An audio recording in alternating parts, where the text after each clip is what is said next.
Hello guys, my name is Cleobody. Oh, Yeah. are they sure about this? This is the longest mountain I've ever seen.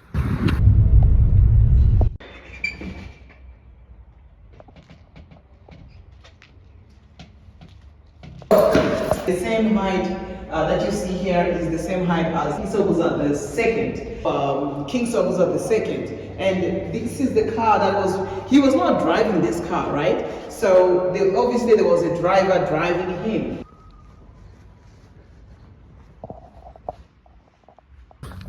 So here we have, what can I just...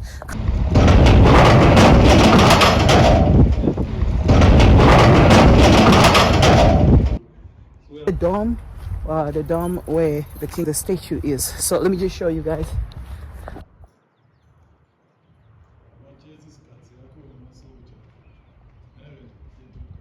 Oh, so they took him to the mountain. Yeah, okay, sure. Oh yeah, I'm here. Just film. Oh, that's interesting. So guys, you can see where I am right now. I'm still at the King Sobhuza the second, and that's a reception over there actually. And this is the museum where we learned all the history. But I can see here we have also found leaders of SADC, people from Mozambique, Angola, and including here in the King Moshweshwe. Here's the King Moshweshwe of the Kingdom of Lesotho. I was there, and here's Kamus Banda, first president of Malawi. You know, there's Samora Machel here. We have Julius Nyerere, Kenneth Kaunda, Robert Mugabe. But that's his car. That's King Sobhuza's car in the heel of another Duke. One of the right now it's so pricey to basically get this car. It's one of the most expensive cars. But this is what King Sobhuza the second was driving that particular time of the history. Hello guys, my name is Cleobody. I'm now in a country founded by the King Sobhuza. This is his statue. Now when we move here, we have cars owned by the king, the second.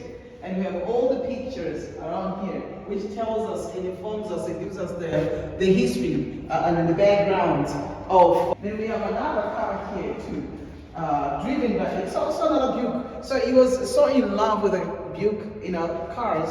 So you can see how beautiful this car was. Pictures here gives us all the recipe of the history, 1899 to 1910. It gives us the whole history. One thing I love about this place is that here it starts from 1899 to 1910. And when you go there, also the picture frames, 1911 to 1923. Then also when you go that side, it gives us also 1925 to 1940. From there, 1941 to 1950, up until 1982. King Mswati the third is now the current leader. The reason why you don't see other pictures here, because in 1982, the queen regent was the queen and it reigned for about 4 years. The King Mswati took over. That is why you don't see anything. That is why now we can see everything is in colors here. Here we are, we have learned something from the history of formerly known as Swaziland, now it's Eswatini. This is the history of King Sobhuza the second, and this is the museum of King Sobhuza the second. Where we are today, it's at King Sobhuza the second Park, a national monument that was built to preserve the legacy of King Sobhuza the second. The architecture of these structures they were trying to resemble our traditional architecture, how we build houses as Africans. The design there. Yeah. The same as the one that is used for the thatch. Yes, 100%. Wow. You're 100% correct. So this is a museum. Yeah, so now we're just getting in here. All right. Tell us more about.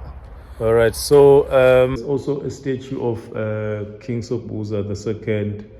They say that, this statue is his exact height. When King Sobhuza had reigned for a period of 61 years, he celebrated his diamond jubilee. So he was now celebrating 60 years on the throne, which was something very monumental in the history of kings. It had never happened. His father reigned from 1894 up until 1899. That was 5 years. Only the longest. Yeah, he was the longest. So that's why, he's celebrated again, on top of the fact that he negotiated the independence of the Swazi nation. So that's 1894 to 1899. There was just 5 years. Between this one and this one, right? Which one? It's that one. This one? Yeah. Yeah, I thought as much. That's him with Samora Michel. Wow, yeah, you know what? I'd say the face looks familiar. I'm in Eswatini, a beautiful country, mountainous, and this is a kingdom, monarchy. Is this the founder?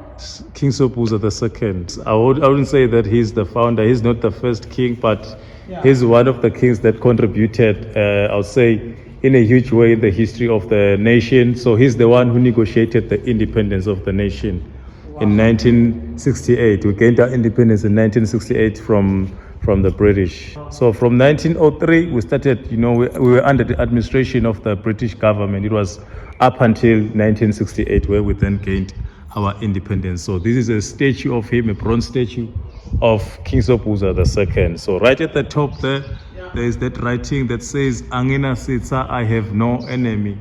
So that was King Sobhuza's, I would say, philosophy, or something that he believed in wholeheartedly. He believed that he's got no enemy. He believed that wherever he was going, he was making strong relationships with people. And he believed that, whenever there was a conflict between two people, they should conference, they should have, a time or a conversation so that they can settle their differences. That was King Sobhuza II, someone who, I would say, always prioritized the interest of the people.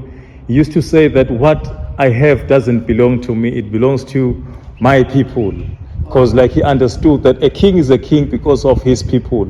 And the people need the king and the king needs the people as well. So there was always that coexistence between the king and his, I would say, subordinates. Wow. Yeah. That's interesting. This is a huge building. This is where the state funeral was held, right? Yeah. I think we're done, right? Yeah, we're done. Okay, cool. So let's go see you guys next time. My name is Cleo Boy. Catch me later. I gotta go.